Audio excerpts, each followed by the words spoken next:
So a couple games under your belt with this group. How have you been feeling getting back at the NHL club here? I felt pretty good so far. I'm just trying to play the same game I've been playing the whole year, so feels good so far. What's been going right for this group on this homestand? An opportunity for you guys to win 3 in a row here tonight and head into this road trip on a high note. Yeah, it feels like we play good on home ice with all the fans in the building, so just gotta keep winning at home and take the same game with us on the road. How big is that boost, the home ice boost, when you got the fans behind you? It seems like the momentum swings are so large and significant here when you guys get ahead early and can keep that momentum. Yeah, I think it's huge to have the fans and have the home ice. So just a little bit extra energy and confidence on home ice. So yeah, just gotta keep going with that. When you came up with this group, team defense was an area of focus for this team specifically. How have you guys kind of cleaned that up in your eyes, and what are some things that have been making that go well? I think we have a good game plan every single game. We know how we should break out to be less time in these zones. So, as soon as we can leave our own zone as fast as possible, that's the best option. So I think that has been our focus, to just get out of our own zone quick as possible. And last one for me, the Kings tonight, another tough test for you guys on this homestand. What are some of the things that they do well, and maybe some areas on offense you guys can capitalize against them? Yeah, I think it's a really good team, so we just need to be on our toes and have a great start of the game, and just keep winning on the home ice. Your team's health. We're dinged up a little bit. Vladdy didn't skate this morning. He's not feeling good. Don't think he's going to be available, and Comper won't play tonight. Is Tarasenko Questionable. Yeah. Was Comfer from the hit the other night? And Yes. Is day-to-day thing, or do you know? Day-to-day. was Tarasenko also from the hit, or is he sick? No, he's just not feeling good. And Rasmussen look like, is he ready to go? Rass will be good. Are you going to be short a couple forwards, or? We'll see. We've got some guys that are on standby. So if we need bodies, we'll have them here. We're not going to play short-staffed. Is Tyler Mott? Tyler Mott's good to go. What's the latest on Kane? Continues to be day-to-day. Obviously didn't skate today, so but he's getting treatments and doing the things he needs to do.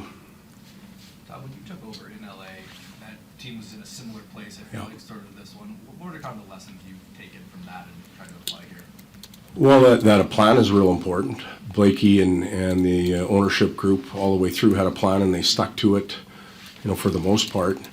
The tear down part is the tough part, because there's some really good people that leave, people that have won championships, and hurts to see them walk out the door.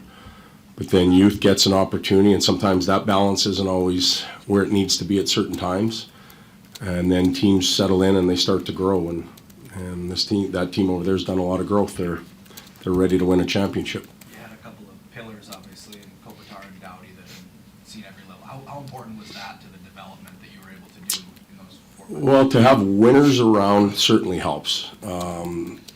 You can always refer back to that point, but the team is different. The way the game is played is different, but the fact that they were winners and they were around certainly helped. And they're 2 outstanding human beings, so they're very easy to get along with. They're both competitive. They both care immensely about their teammates. So you can't ask for better people, and throw in the champions word at the end of it, and you kind of got exactly what you need. Todd, what have you learned about your team now from being inside as opposed to looking at it from the outside, maybe about as individuals or as a team? Yeah, it's interesting, because not only were we on the outside, but we were in the West. And you guys are all going like this, like you don't know as much as you think you know about teams out here. You're so focused on what you're doing in your own division or your own set of rivalry games, that when you roll out here, you're playing them once, and you plan for it and you move on. So didn't know as much about Detroit as I do now, obviously. That's should be obvious. The youth is the youth that's here, and I think the youth that's coming, and I don't know that part, but I think it's a bright future. Patience is going to have to be part of it so that they can continue to develop. And then there's some real good veterans too that provide leadership. They don't have the Stanley Cup that Drew and Kopi have, but not many in the league that do. So the ones that we have here are real good leaders. I like the group. How much of there are differences between games in the East and games in the West, the style of play?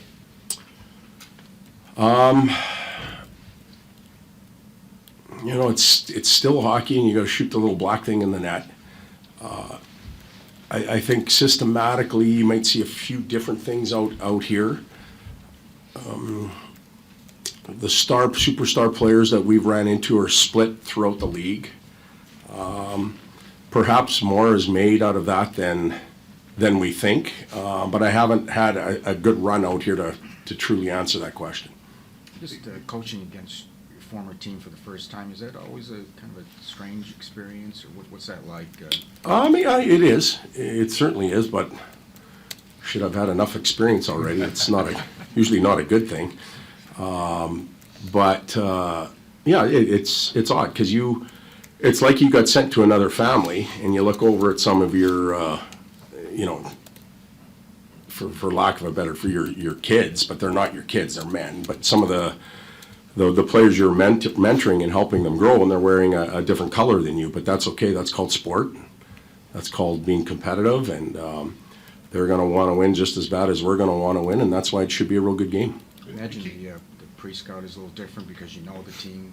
Yeah, but they've changed things. Their staff has put their stamp on the team and the group, and player tendencies tend to be the same. They've got 3 or 4, 5 new players on their roster that make a big difference to their team. So over time, things change, and we still have to pay attention to everything, and can't pretend we know it all. You've run a lot of long morning skates. They look a lot like practice and morning skates. Is that more reflective of the schedule, or you and Trent being new, when it's still figuring out? Well, a bit of both. We had yesterday off, and the last time we did this at home, we played San Jose the next night. So, there's always that concern of the engine kind of, the RPMs go down, and now you got to get it up and running again. And it also gives us a chance to work on some things.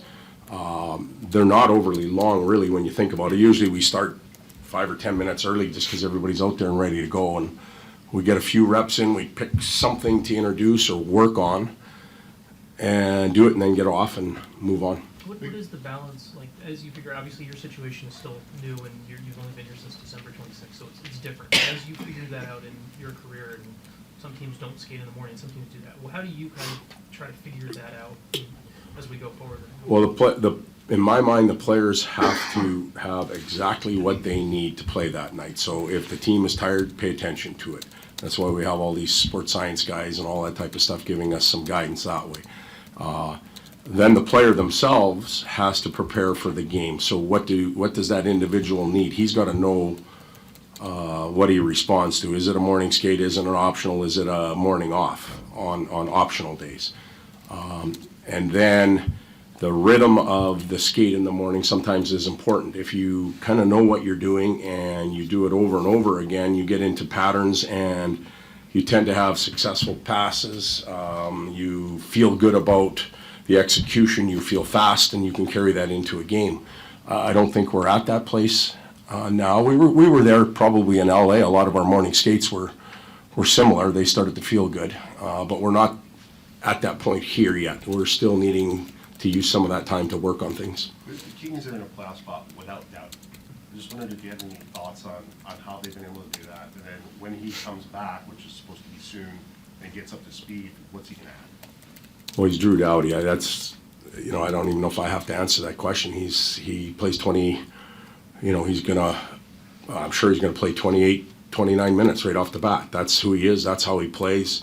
You basically have to drag his butt off the ice, and he's going to want to be real involved in the game.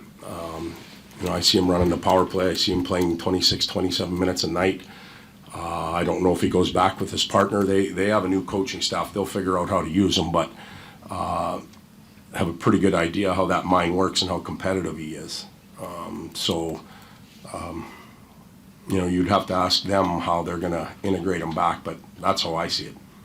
how have you seen the power play responding with Kane out when obviously you're not going to have a kind of one-for-one replacement for what he does? Well, it becomes a little bit different.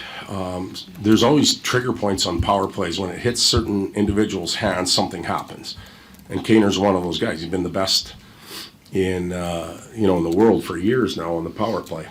He's gone, so the trigger point moves maybe to a different spot, or it gets distributed a little bit more. Sometimes the power play might play faster, or it could slow down. We're still experiencing that a little bit, but we certainly miss him.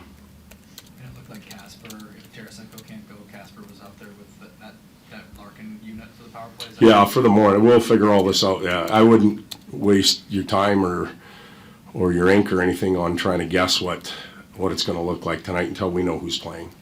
With Marco in general, I know you've talked a lot about him since he's been here, but as you kind of learned about him, and he's a younger player, so there's not a huge profile for him, what are some of the things that have stuck out to you now that you know him a little bit more, as we have a little bit more of that time of... Yeah, early a quiet personality, now more open. You sense more coming out of him, like as an individual.